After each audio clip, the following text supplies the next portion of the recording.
Radio Philippines, mga kabombo, ato ng sugdan ang atong Bombo Radio.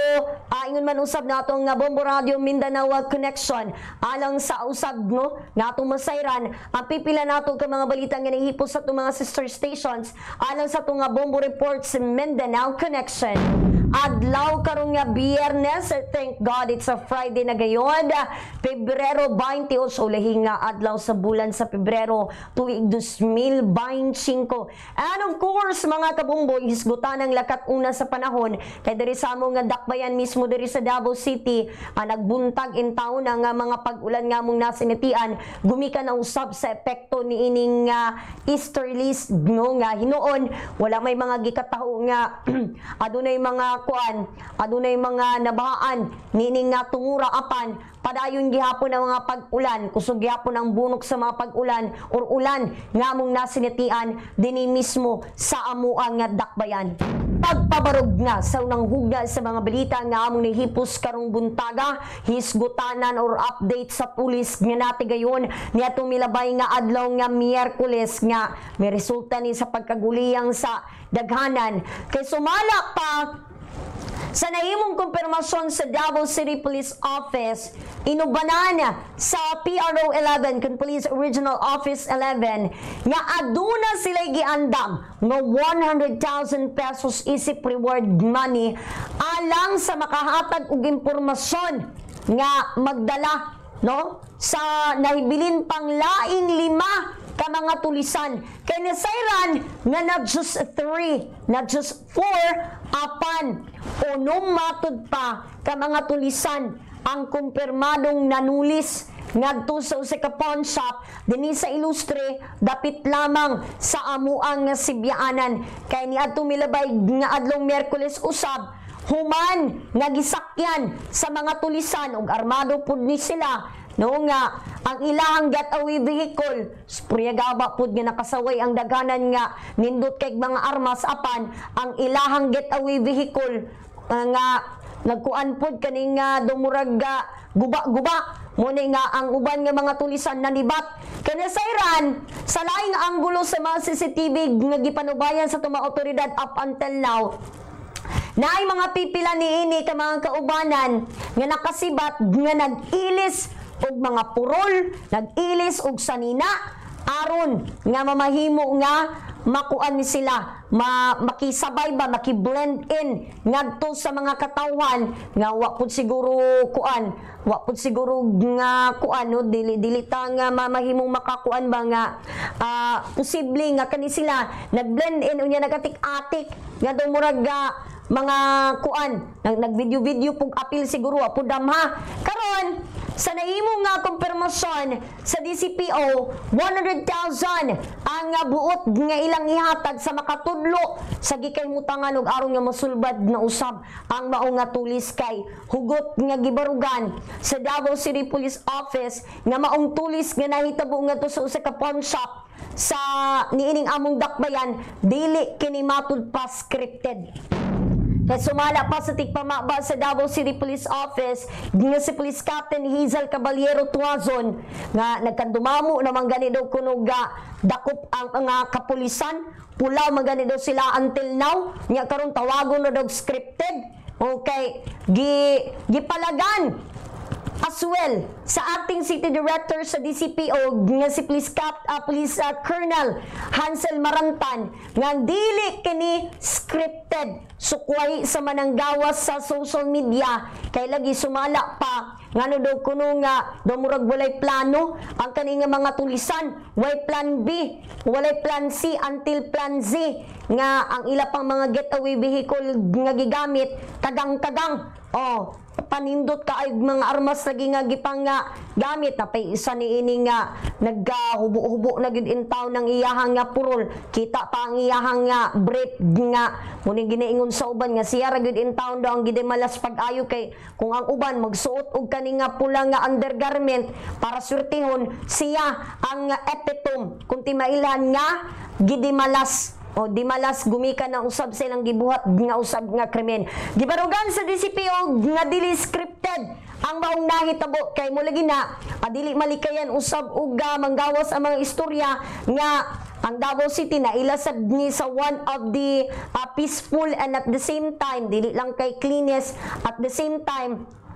luwas nga kuano dakbayan safest city sa tibukan nasud Pilipinas. Kay sumala palagi ang istorya sa uban nga nang gawas, posible nga adunay mga pipilang ka nagsugo daw niini nga to sa gobyerno aron ipalupok nga ang Davao City wala na ingon man dili na usaba luwas. Ang gibarugan gihapon sa DCPO nga magpabilin nga luwas gumikan isolated case rin ning ani nga nahitabo, at the same time na usab padayon nila og paningkamutan nila nga madakpan ang maong mga suspitsado diin kay nung duman na usab nga mukabat nga to sa 40 hangtod na 100 million pesos ang kantidad niini nga mga alahas nga nasapon sa otoridad ingon man na nakuha niini nga mga tulisan atul silang pagpanulis broad daylight nga tumilabay nga adlaw Miyerkules.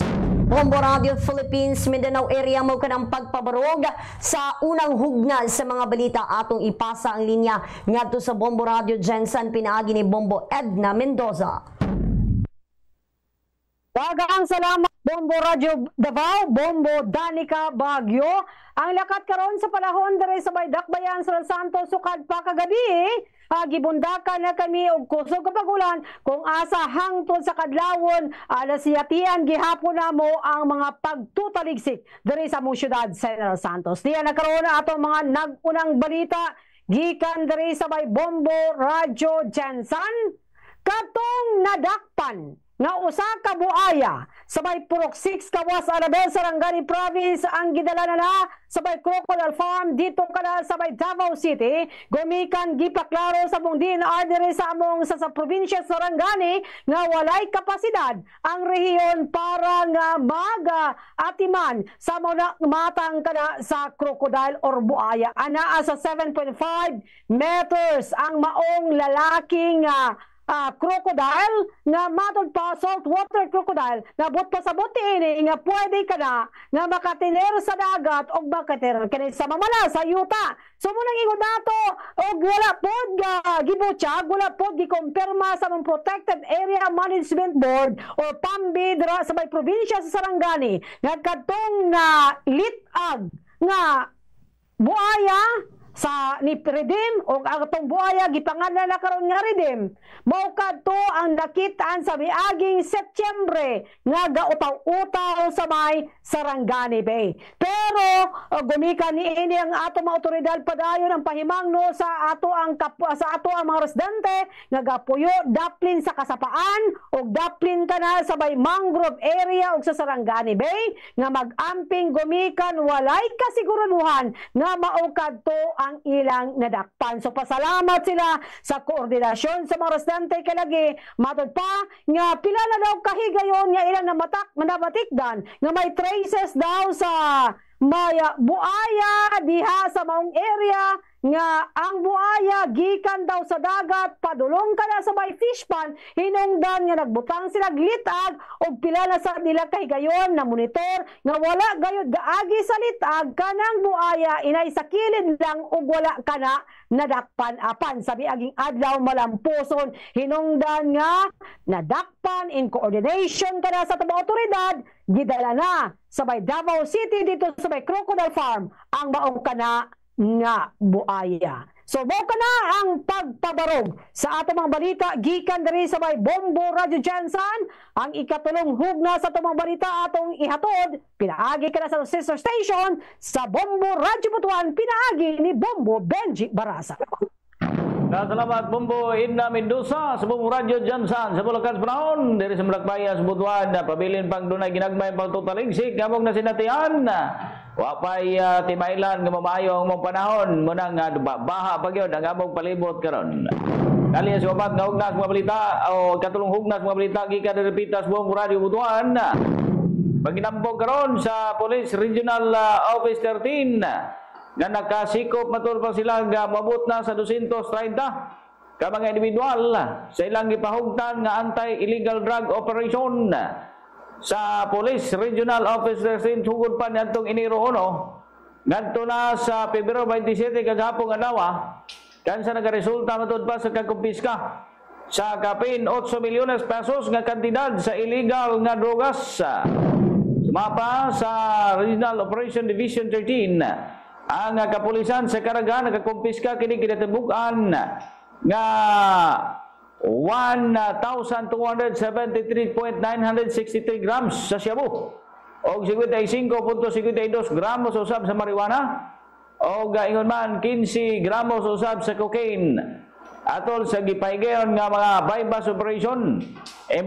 implementation sa search warrant ingon man checkpoint operation